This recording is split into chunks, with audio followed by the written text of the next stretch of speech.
오늘부터 한 3, 4주간에 걸쳐서 지난 야고보서의 말씀을 이어왔었는데 그 말씀을 좀 잠깐 멈추고 노아 은혜를 입고 구원을 얻다라고 하는 말씀의 시리즈를 살펴가려고 합니다.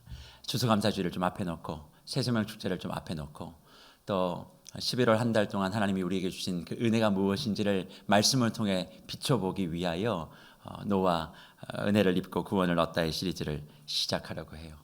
사실 우리가 신앙생활하면서 가장 많이 고민하고 또 갈망하고 또 간절히 소망하는 하나의 단어가 있다면 은혜입니다. 은혜가 있어야 살고 은혜를 그래서 사모하고 은혜가 날마다 우리의 삶 가운데 흘러오기를 우리는 소망하고 있지요. 그런데 그 은혜를 가만히 한번 들여다보면 모든 주의 권속들마다 그 은혜의 내용들이 참 다릅니다. 왜 다를까요? 내가 원하고 바라는 것을 은혜라고 생각하기 때문에 그래요. 뭔가 내가 소망하는 것이 이루어지면 그거를 은혜라고 생각하기 때문에 언제나 은혜에 대한 각자의 해석을 가지고 신앙생활 하시는 분들이 많이 계십니다. 그러면 그 은혜를 향한 하나님의 정의, 은혜는 이런 거야 라고 말씀하시는 하나님의 그 의도가 무엇인지를 우리가 좀 알아야 되지 않겠습니까? 그게 다 성경에 기록되어 있습니다. 은혜에 대하여 하나님은 어떻게 정의하고 계실까요? 은혜란 이런 것이야 하나님은 어떻게 우리에게 보여주고 있을까요? 하나님은 그 은혜가 무엇인지를 설명하기 위해서 한 사람을 우리 앞에 제시하는데 그 사람의 이름은 노아입니다. 노아를 생각할 때마다 우리는 노아의 방주 홍수 사건에서 구원받은 사건을 먼저 떠올립니다만 성경은 노아를 이렇게 기록합니다. 은혜 입은 사람이라고요. 은혜를 이야기할 때 성경은 가장 먼저 노아를 전면에 등장시키고 노아의 이야기를 통하여 은혜가 이런 것이야 말씀하시는 하나님의 뜻을 우리가 발견하기를 원하고 계시는 것이죠. 그러면 은혜란 무엇인가? 노아를 통해서 한번 이 시간 살펴봐야 되지 않겠습니까? 오늘 본문 8절 말씀에 노아가 받은 그 은혜를 이렇게 설명합니다. 그러나 노아는 여호와께 뭘 입었어요? 은혜를 입었더라. 그러나 노아는 여호와께 은혜를 입었다 그렇게 말합니다. 도대체 노아가 무엇을 했기에 하나님께 은혜를 받았을까요? 노아가 간구한 내용이 있었습니까? 기도한 내용이 있었을까요? 그가 뭔가 꿈꾸고 기대하는 바를 이루기 위하여 애쓰는 기록이 있었을까요? 성경은 어떠한 기록도 우리에게 남겨주지 않습니다. 그저 뜬금없이 6장 8절에 그러나 노아는 여호와께 은혜를 입었다 그렇게 말씀하고 있을 뿐이에요. 그러면 도대체 노아의 어떤 모습 때문에 하나님은 그의 영혼 가운데 은혜를 입히셨을까? 그것을 이해하기 위해선 8절에 나오는 저 그러나라고 하는 저 단어를 통해 우리가 그 의미를 헤아릴 수 있어요. 그러나 노아는 여호와께 은혜를 입었다. 그러면 그 그러나의 상황은 도대체 어떤 것일까? 창세기 6장을 펼치면 노아가 살았던 시대에 대하여 여러 환경과 여건을 성경은 기록해 주고 있습니다. 그 시대가 어떤 시대였느냐? 6장 1절에 보니 이렇게 말씀을 하고 있죠. 사람이 땅 위에 번성하기 시작할 때에 그들에게서 딸들이 나왔다 그렇게 얘기합니다. 사람이 땅 위에 어떻게 했다고요? 번성했대요. 많아졌다는 이야기예요. 충만했다는 이야기예요. 사람이 어마어마하게 많아졌다 그렇게 이야기합니다. 그런데 이 말을 들으면 그랬나 보다 넘어가시면 안 되고 뭘 기억하셔야 되죠? 창세기 1장 28절에 하나님께서 아담과 하와에게 주셨던 명령 하나가 있습니다. 너희는 땅에서 뭐하라? 생육하고 번성하고 땅에 충만하라 그렇게 말합니다. 생육하고 번성하고 땅에 충만하라고 하는 그 말씀이 명령되었고 그런 차원에서 오늘 6장 1절은 그 말씀이 성취되었다라고도 볼 수 있어요. 사람이 땅에 번성했으니까 생육하고 번성하고 땅에 충만하라는 그것이 너무나 잘 이루어진 것 같습니다. 그러나 기억하십시오. 하나님의 명령은 번성에 있는 것이 아니에요. 사람이 이 땅에 많아지는 것이 하나님의 목적이 아니라 어떤 사람이 많아지는가가 그분의 관심사라고요. 그러면 하나님의 관심사는 뭐냐면 많은 사람, 수로 이야기하는 것이 아니라 그 존재가 어떤 존재인가. 하나님은 거기에 관심을 가지고 있는 것입니다. 그런데 그 사람들이 많아졌는데 그 사람들은 어떤 사람이냐? 번성은 했지만 창세기 6장 3절의 말씀에 보면 뭐라고 기록하고 있어요? 여호와의 영이 떠날 것을 결정하셨다. 그렇게 말씀합니다. 하나님의 영이 그 사람들, 번성한 사람들과 함께하지 않는 상태를 이야기하고 있어요. 왜 그러면 하나님의 영이 그들과 함께할 수 없었느냐? 그들이 육신이 되었기 때문이다. 그렇게 말합니다. 인간은 하나님의 형상대로 창조되어졌어요. 하나님의 형상대로 창조되었다는 것을 이미 야고보서 강해 시리즈를 통해서 말씀드렸지만 하나님과 인격적으로 자유롭게 소통하고 교제하는 것을 이야기합니다. 하나님과 자유롭게 소통하고 그 영이 함께하며 하나님의 뜻이 무엇이고 하나님의 계획이 무엇인지를 서로 소통할 수 있는 그런 사람으로 하나님이 만들어 놓으셨는데 번성은 했어요. 그런데 뭐가 없는 거죠? 하나님과 영적인 교류와 소통이 없으니까 사람이 뭐가 됐을까요? 육신이 되어버린 거죠. 그러니까 지난 시간에 말씀드리면 뭐냐면 사람이 아니라 시체가 많아진 거예요. 야고보서 말씀에 비추어 보면 시체가 많아진 거죠. 살아있는 것 같지만 살아있지 않은 생명력이 없는 그런 존재들이 이 땅에 가득하게 됐다. 그렇게 말씀하고 있다는 겁니다. 그러니까 무슨 일이 벌어집니까? 하나님과 소통하지 않고 하나님과 대화하지 않고 하나님과 교제하지 않으니까 모든 생각의 판단을 자기 중심적으로 지난번 특별 새벽 부흥회에 말씀드린 것처럼 자기 소견에 오른 대로 하기 시작하게 되어집니다. 하나님의 은혜와 능력과 하나님의 지혜는 다 없어지고 이제는 사람의 지혜, 사람의 능력, 사람의 지식, 사람의 이름을 가지고 모든 것을 하게 되어지니까 목적이 뭐예요? 하나님의 영광이 아니라 내 이름을 드러내는 게 목적이죠.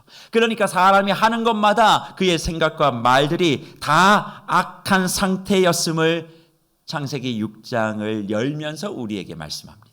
그러니 하나님이 그런 상황을 보시고 어떻게 하셨다고 말씀하시나요? 한탄하시고 근심하셨으며 내가 창조한 모든 것을 이제 다 쓸어버리겠다 결정하시는 것이 창세기 6장 1절부터 7절까지의 말씀이 되겠습니다.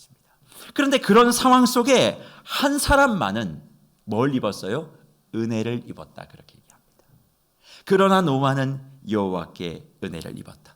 모든 사람의 심령 속에서 하나님의 영을 거두어 들이시고 사람을 창조하신 것을 한탄하고 근심하시고 모든 것을 멸절할 것을 결정하신 하나님이 도대체 노아의 뭘 보시고 노아만은 은혜를 입게 해 주셨을까?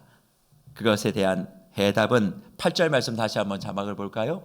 그러나 노아는 여호와께 은혜를 입었다라고 하는 저 말씀을 원래 창세기를 기록했던 모세가 썼던 단어를 풀어서 설명하면 이런 말이 됩니다. 그러나 노아는 여호와께 은혜를 입었더라. 저가 어떻게 변하느냐? 그러나 노아는 여호와의 눈 안에 있었더라. 그렇게 기록이 되어 있습니다. 어떻게 기록되어 있다고요? 그러나 노아는 여호와의 눈 안에 있었더라.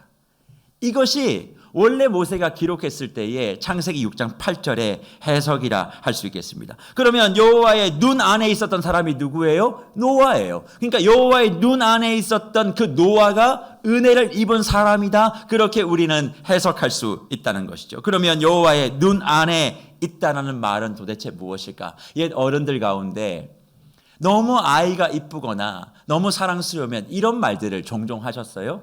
눈에 넣어도 안 아픈 자식. 눈에 넣어도 안 아프대요. 진짜 한번 눈에 넣어보세요. 얼마나 아프겠어요.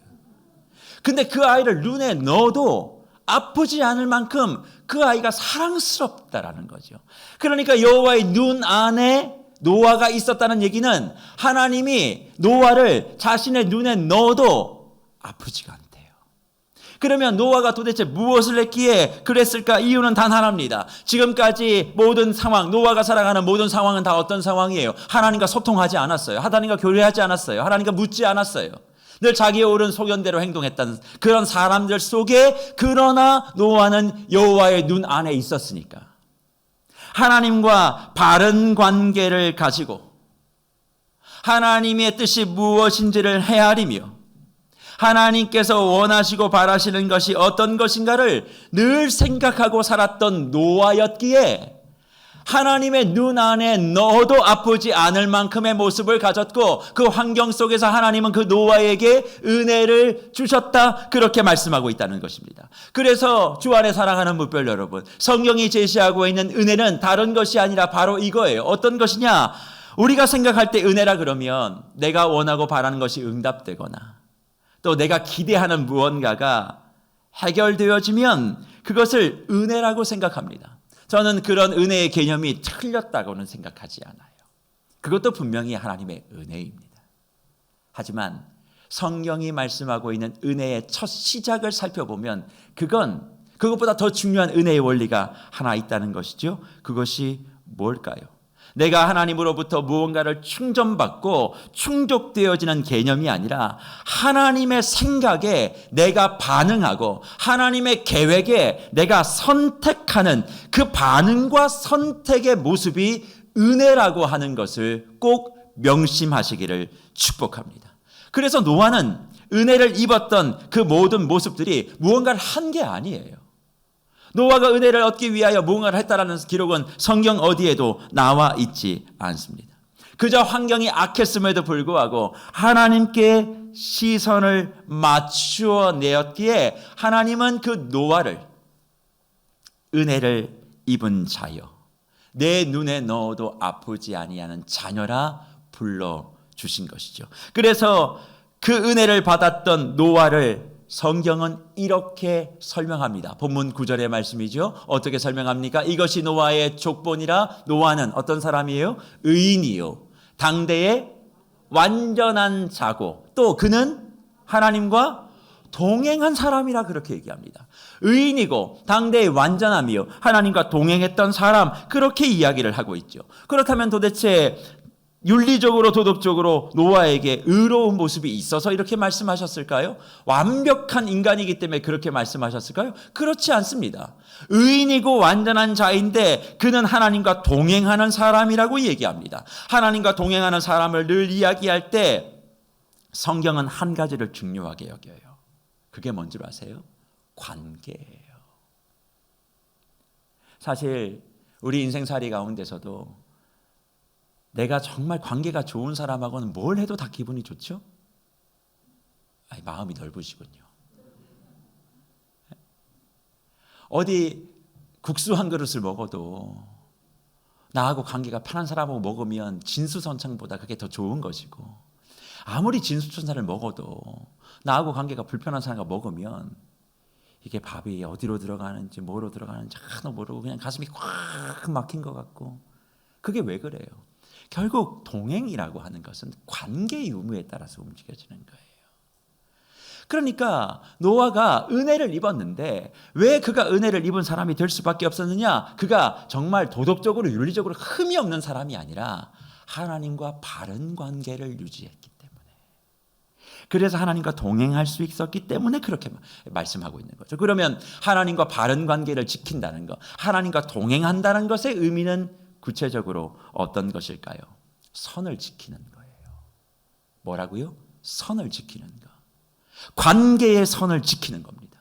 관계의 선은 그럼 무엇을 얘기할까요? 이것을 이야기하는 것이죠. 은혜를 누리는 사람이 하나님 앞에서 지켜야 될 그 관계의 선은, 하나님은 창조주시라는 거예요. 나는 피조물, 하나님은 아버지, 나는 아들과 딸.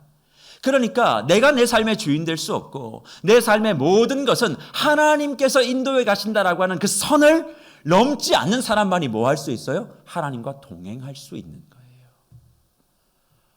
버릇없는 사람과 함께 걸을 수 없습니다. 하나님도 똑같아요. 선을 넘어 들어오는 건 하나님이 같이 갈 수 없는 거죠. 어떤 선이요? 내가 창조주인데. 그런데 그 상황을 보세요. 하나님이 창조주이시고 하나님이 이 세상의 주인인데 그 당시에 하나님과 소통하지 않았던 수많은 사람들은 자기 소견에 옳은 대로, 내가 판단하고 내가 좋으면 그게 옳은 거예요. 그렇게 살아갔던 그런 분위기 속에 노아만큼은 하나님과의 관계의 선을 바르게 지켰어요.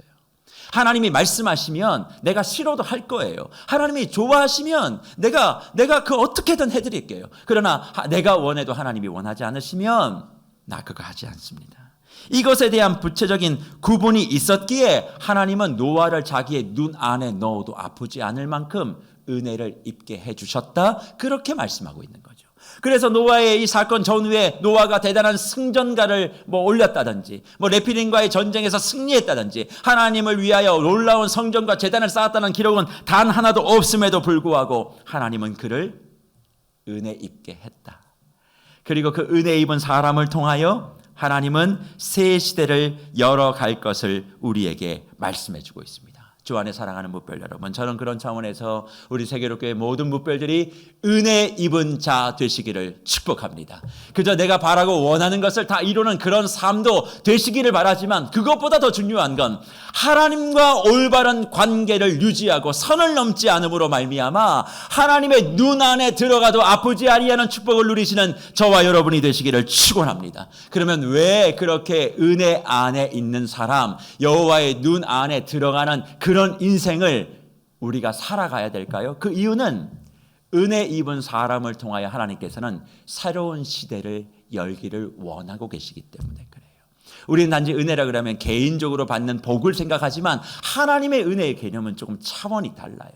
하나님은 저와 여러분을 그런 사람, 하나님과의 바른 관계를 통하여 은혜를 입은 사람을 만들어 놓으시고 그 사람을 통해서 뭘 하고 싶으신다고요? 새로운 시대를 여신다. 왜 새로운 시대를 열어야 할까요? 왜 새로운 시대에 은혜 받은 사람이 필요할까요? 그 이유는 창세기 6장 11절과 12절 노아의 시대가 이러했기 때문에 그렇습니다. 그때의 온 땅이 하나님 앞에 부패하여 포악함이 땅에 가득한지라. 하나님이 보신즉 땅이 부패하였으니 이는 땅에서 모든 혈육이 있는 자의 행위가 뭐했다고요? 부패했다. 그렇게 얘기합니다. 다시 11절 말씀해 보면 이렇게 얘기해요. 그때 온 땅이 하나님 앞에서 부패하고 포악하였다. 근데 그게 땅에 뭐했다? 가득했다. 그렇게 얘기합니다. 여기서 말하는 부패라고 하는 것은 권력형 비리나 어떤 잘못된 그런 것들을 가지고 뇌물을 가지고 그렇게 했던 것이 아니라 샤하트, 우상숭배를 이야기하는 거예요. 하나님을 섬겨야 될 인간들이 이제는 자기 자신을 섬긴다 이 말이에요. 다른 신들을 섬긴다 이거죠. 하나님과 관계가 없고 하나님 명이 떠난 육신이 되었으니까 하나님과 관계가 완전히 파괴되었고 그걸 부패라고 얘기하고, 그 다음에 포악은 뭐예요? 이 포악은 하마스예요.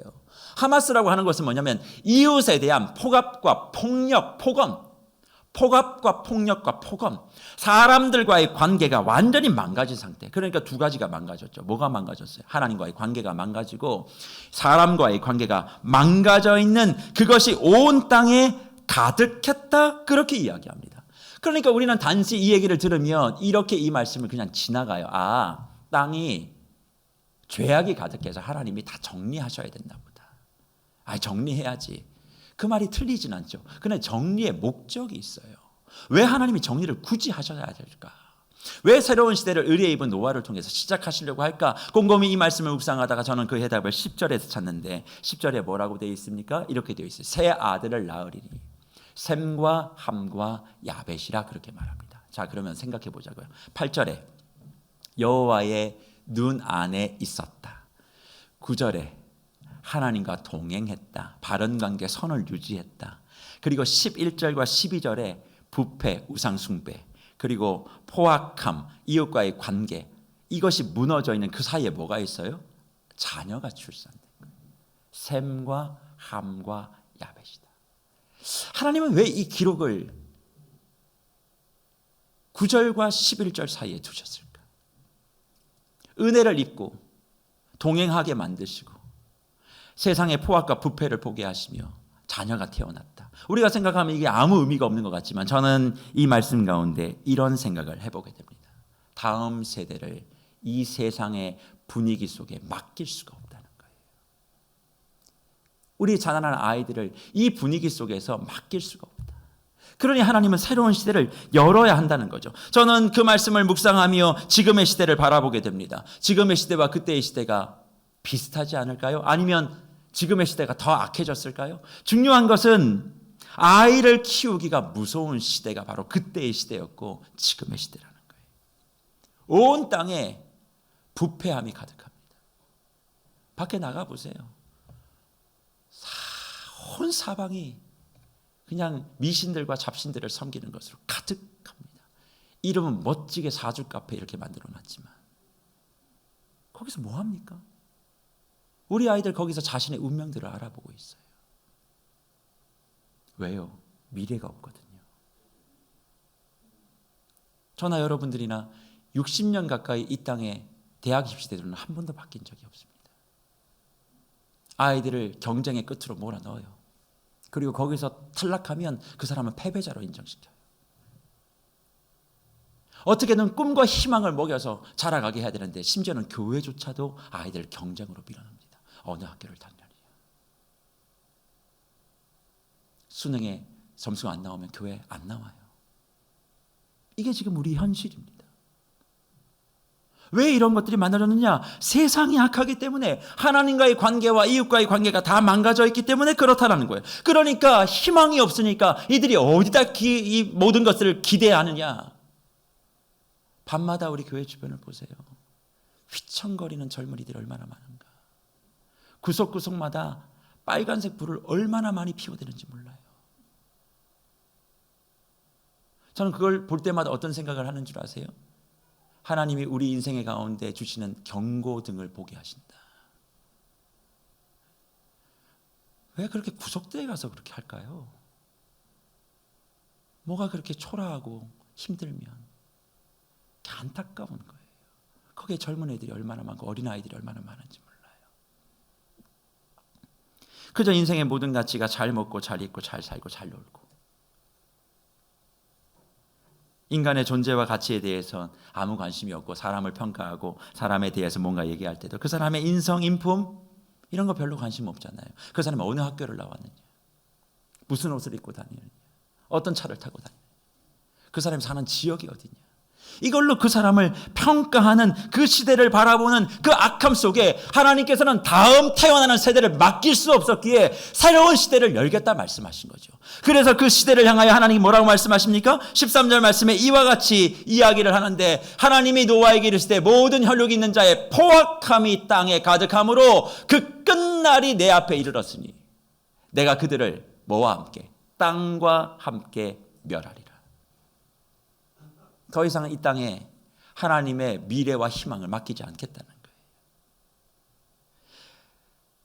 어쩌면 지금 시대를 바라보시면서 하나님이 똑같은 생각을 갖고 있지 않을까요? 지금의 시대와 환경과 세상 속에 나의 다음 세대의 희망을 맡기지 않겠다. 얼마나 가슴 떨리는 일이겠습니까? 그런데 이 멸절에 대한 계획을 하나님이 한 사람에게는 말씀을 해주세요. 그 사람이 누굽니까? 노아입니다.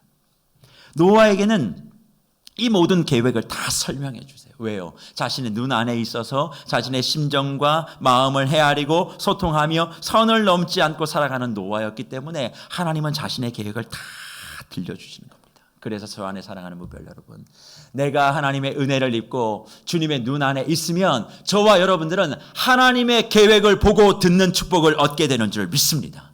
우리는 하나님의 계획을 보지 못하는 것이 아니라 볼 수 있는 자리에 서 있지를 못하는 거예요. 하나님은 지금도 저희 교회와 우리의 가정과 우리의 삶에 대한 하나님의 계획을 들려주고 싶어 하십니다. 그런데 저와 여러분이 들을 수 있는 조건이 안 되는 거예요. 노아는 들었습니다. 하나님의 계획이 무엇이고 앞으로 이 일들이 어떻게 진행되어지는지. 그러니까 노아는 앞에 일어나는 일들에 대해서 담대한 거예요. 무슨 일이 일어날 때마다 불안해하지 아니하고, 이건 하나님이 설명하신 거. 왜요? 여호와의 은혜를 입고 눈 안에 있어 하나님의 계획을 이미 들었기 때문에. 그런 차원의 세계로 교회는 하나님의 계획을 보고 사역하는 축복된 교회가 될 줄 믿습니다. 우리 세계로 교회 모든 성도들은 삶의 어려움과 환경과 또 여러 가지 위기 가운데 하나님이 나를 향하여 가지고 계신 계획, 그것을 은혜 입은 사람이 되시고 바른 관계를 설정하고 선을 지킴으로 말미암아 보고 당당하게 인생을 살아가시는 은혜가 있기를 간절히 축복합니다. 그런데 이 말씀을 들으면 오해하세요. 하나님이 왜 만들어 놓고 다 죽이셔? 맨날 하나님은 살리시는 하나님이라 그러면서 왜 다 멸절한데, 또 그것에 대해 마음이 불편하신 분들이 계실 수 있어요. 그러나 하나님의 멸절은 끝이 아니라 새로운 시작이었어요. 만약 노아에게 이 시대를 마무리하겠다는 이야기만 했다면 그냥 그걸로 끝나면 되지, 왜 굳이 방주를 만들라고 말씀하셨을까요? 방주를 통하여 노아와 노아의 가족과 이 세상의 생물들을 다 구원하시겠다. 심판의 과정 속에 있지만 하나님께서 구원의 새 시대를 열시겠다라고 말씀해 주신 것입니다. 그러면서 노아에게 뭘 하세요? 방주를 이렇게 만들어야 해라고 가르쳐 주시는데 그 방주에 대한 첫 번째 말씀이 14절의 말씀입니다. 뭐라고 기록합니까? 너는 고페르나무로 너를 위하여 방주를 만들 때 그 안에 칸들을 막고 역청을 그 안팎에 칠하라 그렇게 말합니다. 먼저 방주의 재질 고페르나무여야 해 그렇게 얘기합니다. 고페르나무가 어떤 나무냐? 여러 사람들은 그것이 뭐 잣나무다 벚나무다 이런 얘기를 합니다만 잘 모릅니다. 그냥 고페르나무입니다. 그걸 설명할 필요가 없어요. 근데 성경은 고페르나무에 별로 관심을 갖지 않습니다. 중요한 건 이 방주가 너를 위하여 만들어진 거다. 너를 살리기 위하여 만든 거야. 그런데 너를 살려서 너 하나만 살리는 것이 목적이 아니라 그 안에 뭘 만들어요? 칸을 만들래요. 노아 한 사람 들어가는데 칸을 왜 만듭니까? 노아 한 사람을 살려 너 하나를 살리는 것이 아니라 더 많은 것들을 살리기 위한 하나님의 계획이 있고 그것이 완성되려면 제일 중요한 게 뭐예요? 역청을 그 안팎에 칠해야 된다 그렇게 말합니다. 역청은 나무에서 나오는 송진과도 같은 물질이에요. 그러니까 홍수 심판을 얘기하셨으니까 배가 150일 동안 떠 있으려면 물론 150이라고 하나님 말씀하신 적이 없어요. 결과적으로 보니까 150일이었어요. 근데 그 기간 동안 배가 침몰하지 않고 가라앉지 않고 버티려면 물이 안으로 들어오면 안 되죠. 왜? 그 당시에 배는 지금과 같은 철판으로 만드는 것이 아니라 나무배예요. 이어서 만들어야 돼요. 혼자 망치 들고 만들었다고요. 그러니까 그 틈 사이에 물이 들어오지 않게끔 꼼꼼하게 해야 그 배가 침몰하지 않고 올라선다는 거죠. 그러면 도대체 왜 고페르나무를 통하여 이 역청을 바라는 것을 가장 먼저 말씀하셨을까? 저는 이 말씀을 묵상하며 이런 생각을 하게 되어집니다. 고페르나무가 무슨 나무인지 제가 모른다 그랬잖아요. 저는 여기서 이런 생각을 해봐요. 우리의 인생 고페르면 어떻고 코페르면 어떻고 무슨 나무면 어떻고 저런 나무면 어떠냐 그거 중요하지 않다는 거예요. 내가 어떻게 살아왔든 내가 어떤 모습이든 지금 형편이 어떻든 그건 중요하지 않다. 중요한 건 그 나무 위에 뭐가요? 역청이 발라지는 게 중요하다. 역청이 발라지는 게 중요하다. 그 역청이라는 것이 히브리 말로 코페르예요. 그러니까 고페르에 코페르를 바르는 거예요. 그래서 구원의 방주에 대한 얘기를 할 때 그렇게 설명하시면 좀 아는 것 같아 보여요. 그거 모르지. 고페르에 코페르를 바르는 거야. 그럼 사람들 무슨 말인지 몰라요. 그러면 아는 것처럼 설명하시면 돼요.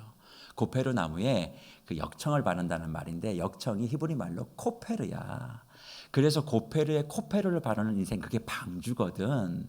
내가 어떤 자질은 상관없어. 하나님의 영과 하나님의 말씀과 하나님의 성령의 기름 부으심이 부어지면 내가 어떤 삶을 살고 있어도 나는 구원의 방주가 될 수 있어. 이렇게 멋지게 설명하면 와 이러는 거죠. 그래서 고페르에 뭘 바른다고요? 코페르를 바른다. 이거 하나는 기억하시면 굉장히 도움이 많이 될 겁니다. 그래서 기억하십시오.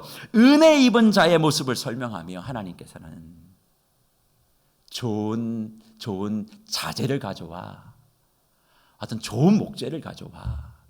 네가 이걸 준비해 저걸 준비해 이런 방구 얘기하지 않고 코페르 어떤 나무인지 모르지만 일단 가져와서 역청을 발라. 그렇게 말씀하시는 거죠.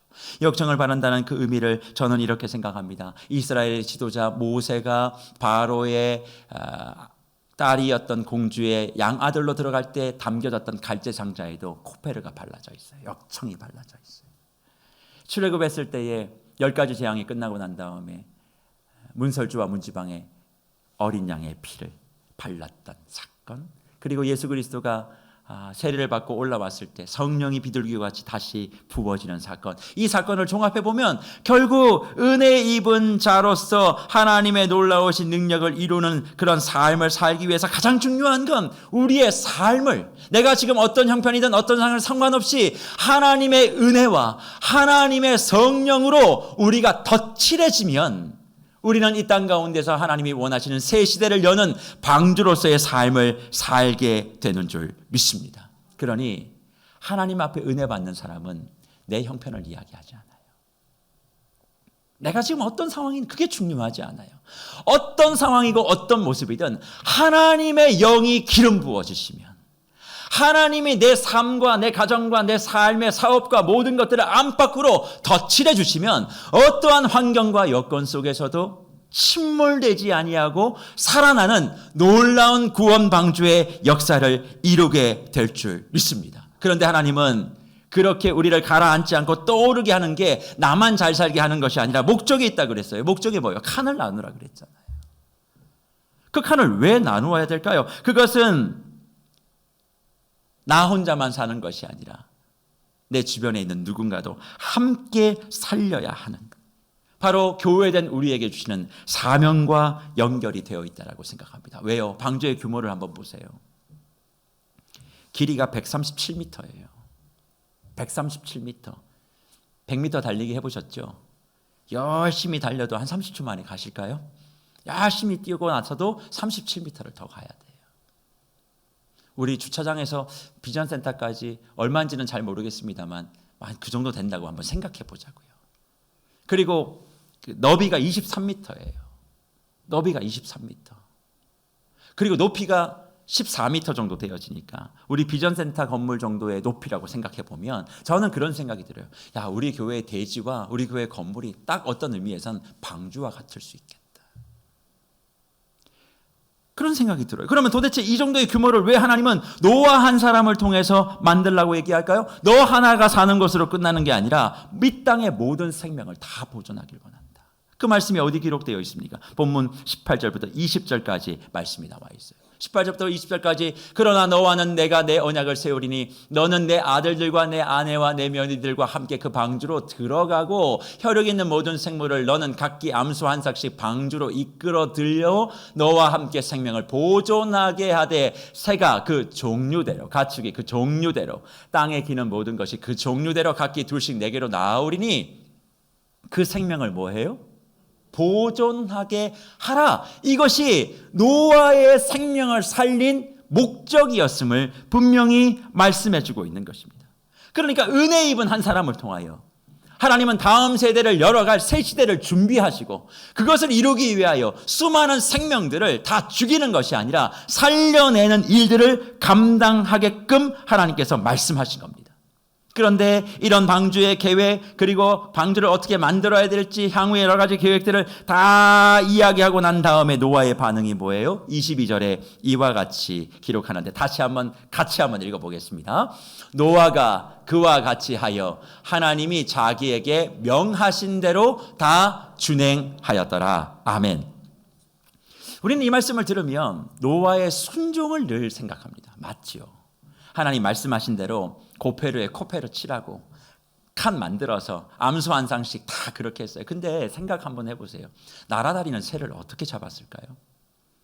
사실 방주에 들어갈 시간은 일주일밖에 없었습니다.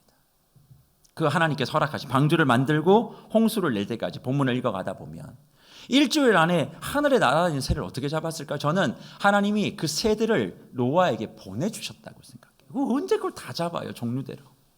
하나님 보내주신 거예요. 그러니까 뭘 하나를 해도 하나님이 해주시지 않으면 답이 없어요. 그런데 그것을 가지고 각 방마다 다 이렇게 이제 채워 넣어서 생명을 보존하기 위한 일들을 감당했을 텐데 문제는 이걸 혼자 이 정도의 규모를 만들었을 때 얼마나 많이 힘들었겠습니까? 그럼에도 불구하고 이것을 순종했던 노아에 대해서 우리가 굉장히 많이 감동을 받습니다. 저도 그래요. 그러나 오늘 저는 좀 다른 면에서 이 말씀을 보기를 원해요. 노아가 그와 같이 하여 하나님의 자기에게 명령하신 대로 다 준행했다에 이런 부분을 한번 생각해 보자고요. 배를 만들고 설계도를 받았어요. 근데 거기에 중요한 게 한 가지 빠졌어요. 배 타보신 적 있으세요? 배도 아직 못 타보셨습니까? 우리 배 타러 갈까요? 그냥 비행기 타기 전에 배부터 탈까요? 배는 앞으로 나가야 돼요. 나가려면 뭐가 있어야 될까요? 동력이 있어야 되잖아요. 노를 젓든지 돛을 세우든지 아니면 뭐 엔진을 거기 달든지, 그래서 배가 앞으로 나가든지 오른쪽으로 틀든지 뒤로 가든지 뭔가 있어야 되는데 하나님의 설계도에는 동력이 없어요. 노를 준비하라. 노를 저으려면 구멍을 내야 되잖아요. 근데 방주의 사방에 창이 없어요. 창은 오직 하늘밖에 없어요. 그러니까 노도 젓지 못해요. 돛이 있으려면 위에 이렇게 뭔가 세워야 되잖아요. 그것도 없어요. 그 당시에 뭐 기술이 없었으니까 엔진이 뭐 있었겠습니까? 그러니까 뭐라도 있어야 되는데 아무리 살펴봐도 이 배는 무동력 방주인 거예요. 기본적인 생각을 가지고 있는 사람이라면 배인데 어디로 가야 되는데 갈 수 있는 게 아무것도 없어. 그러면 이게 지을 때도 물어볼 수 있는데 노아는 하나도 묻지 않고 뭐라고 얘기합니까? 노아가 그와 같이 하여 하나님이 자기에게 명령하신 대로 다 준행했다, 그렇게 말씀하죠. 여기에는 뭐가 있어요? 하나님의 의도를 눈 안에 있었던 노아였기 때문에 알았다고 저는 생각합니다. 뭘 알았느냐? 방주는 앞으로 나아가고 어떤 속도로 가고 어떤 방향으로 갈지 그거를 생각하는 게 아니라 방주의 목적은 떠오르는 거다. 방주는 해야 될 게 단 하나, 침몰되지 않고 떠오르는 것.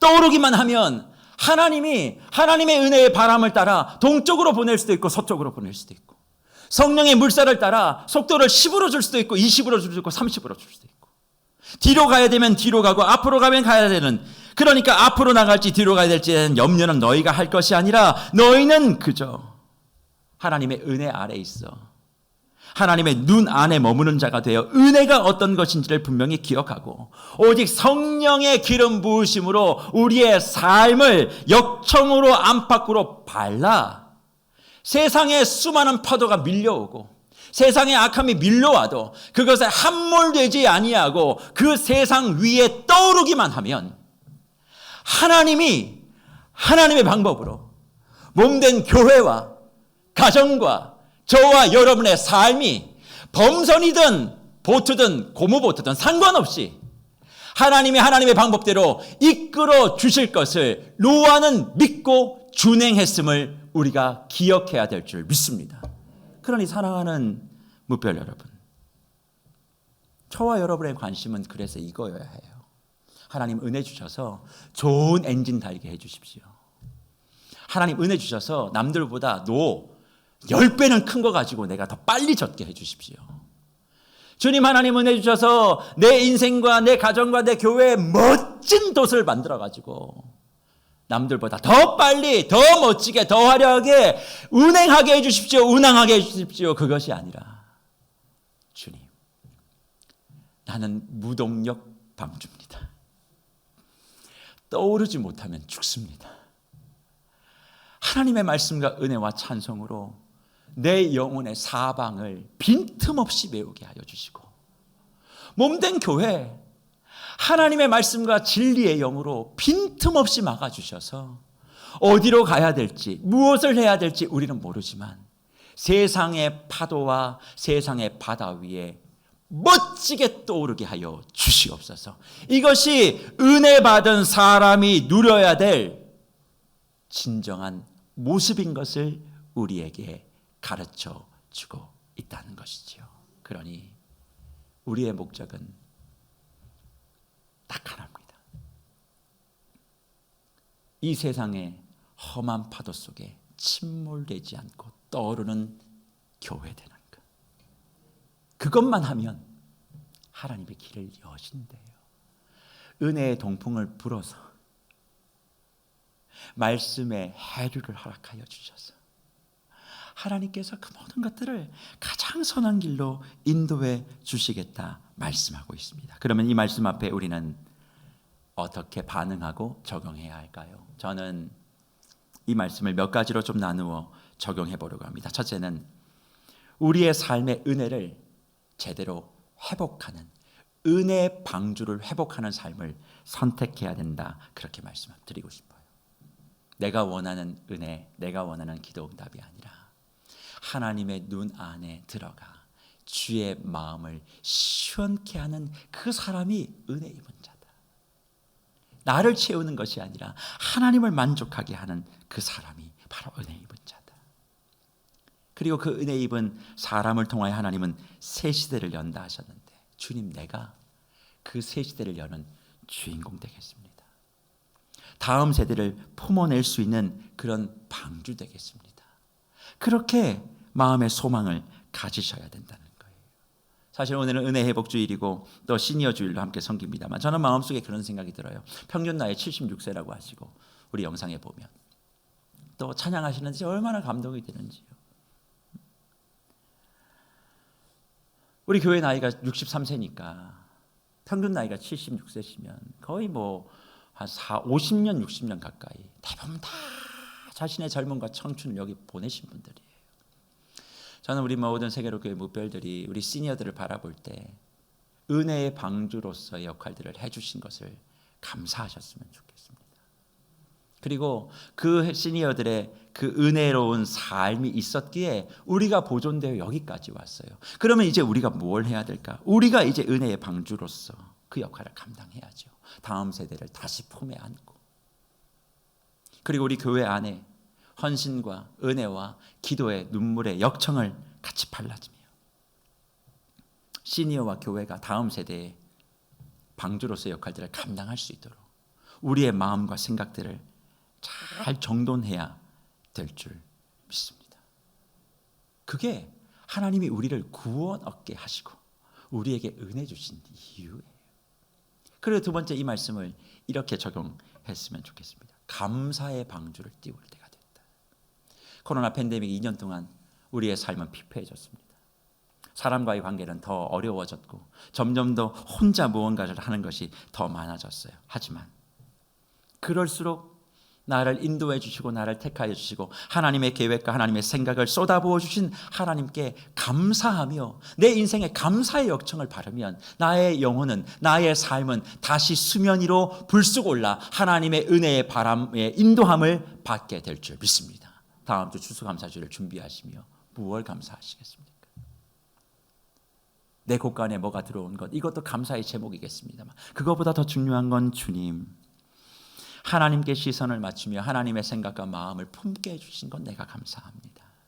내가 비록 고페르 나무에 불과하지만 그럼에도 코페르의 은혜를 주셔서 나를 여기까지 보호하시고 예배의 자리에 지키게 하시고 은혜 베풀어 주시니 감사합니다. 그런 마음을 가지고 내 삶에 잃어버렸던 감사의 역청을 바르는 거예요. 그러면 어떻게 된다고요? 내 삶의 방주가 다시 수면 위로 올라온다. 하나님이 역사하지 않는 것이 아니라 저와 여러분이 수면 아래 가라앉아 있기 때문에 하나님이 아무리 은혜의 바람을 넣어도 우리의 삶의 방주가 움직이지를 못하는 거예요. 이번 한 주 추수감사주를 준비하시며 감사의 역청을 바라시는 저와 여러분이 되시기를 간절히 축복합니다. 그리고 마지막으로 세 번째 적용, 뭐가 있을까요? 다음 주는 추수감사주이기도 하지만 새생명 축제가 있는 날이에요. 우리가 품은 551명의 태신자들이 있습니다. 사실 위드 코로나라고 하지만 이 시기에 태신자들을 작정하고 현장에 함께 초청하기를 그렇게 사역하는 교회가 많지 않습니다. 또 이런 이야기를 할 때 너희들 정신 나간 거 아니냐, 지금 시대가 어느 시대인데 그렇게 하느냐라고 말할지 모르지만 저는 확신하는 게 있어요. 그게 뭔 줄 아세요? 내가 은혜 입은 자로서 하나님께서 나를 구원하신 그 목적이 무엇인 줄 알면 그 사명만 감당하면 되는 거예요. 그래서 세 번째가 뭐예요? 사명의 방주를 회복하는 거예요. 우리의 사명이 뭐예요? 영혼 구하는 거예요. 남들이 뭐라고 하든 태신자 551명을 품고 그를 하나님 앞으로 인도하기 위하여 나아가면 우리의 삶의 방주는 수면 위로 떠오르게 되어 있어요. 교회마다 그 사명들을 코로나 핑계를 대고 하지 않으니까 점점 더 교회의 영향들이 떨어지는 것 아니겠어요? 목사님 그럼 어떻게 합니까? 사람을 데려오라는 얘기입니까? 데려오지 말라는 얘기입니까? 그걸 왜 저한테 물으세요? 그럼 기도하며 하나님께 주신 대로 하시는 거예요. 그러나 분명한 건 몇 사람이 오든 더 중요한 것 한 가지, 우리는 그냥 우리가 해야 될 바를 한다는 거예요. 하나님이 이번에 구원의 방주에 그 사람을 태우시면 하나님의 계획 속에 태우시는 거고, 그게 아니면 다음 방주에 태우시겠죠. 우리는 그저 수면 위로 사명을 회복하며 사명의 역청을 발라 이렇게 나오는 것, 그리고 그 마음엔 하나님이 어느 쪽으로 인도하시든 인도함 받은 대로 가면 그것이 가장 좋은 하나님의 축복인 줄 믿습니다. 그래서 이번 주 사명의 역청을 바르세요. 복음을 전하고 우리 새생명 축제에 한번 예배 드려보자. 또 기도하고 그러면서 우리의 삶의 부분들을 하나님 앞에 나아갈 때 주님은 하나님의 길과 방법대로 저와 우리 교회와 우리의 삶의 방주를 가장 좋은 곳으로 인도해 주실 줄 믿습니다. 그래서 말씀을 마무리하며, 사랑하는 주의 성도님들의 손에 아직도 버리지 못한 노가 있습니까? 아직도 붙들고 있는 키가 있습니까? 그거 이제 던지시고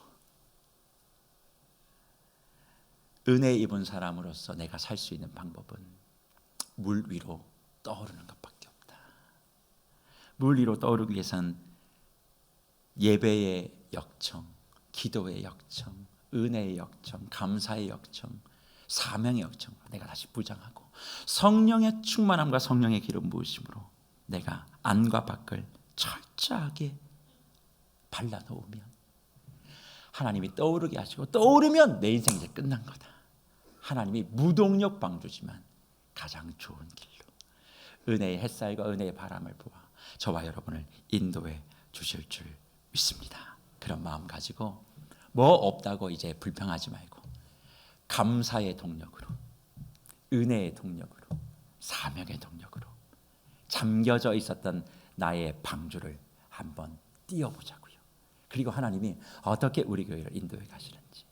지난 1년 동안 몸된 교회가 증거하지 않았습니까? 뭘 하려고 한 것이 아니라 그저 말씀과 예배와 기도에 집중했을 뿐인데 하나님의 은혜의 방향대로 사역이 결정돼서 온 거예요. 교회는 그렇게 사역하는 겁니다. 한 사람이 계획하는 것이 아니라 하나님의 말씀과 은혜의 입은 자로서의 역할만 감당하고 있으면, 그래서 하나님께서 원하시는 그 역청을 잘 발라 침몰하지 않게만 하고 있으면, 떠오르기만 하면 그 다음부터는 하나님이 이루어가시는 거예요. 저와 함께, 또 주님과 함께, 말씀과 함께 침몰하는 방주가 아니라 떠오르는 무동력 방주의 축복을 누리시고 하나님이 인도하시는 그 방향대로 아름답게 항해하시는 저와 여러분이 되시기를 간절히 주의 이름으로 축복합니다.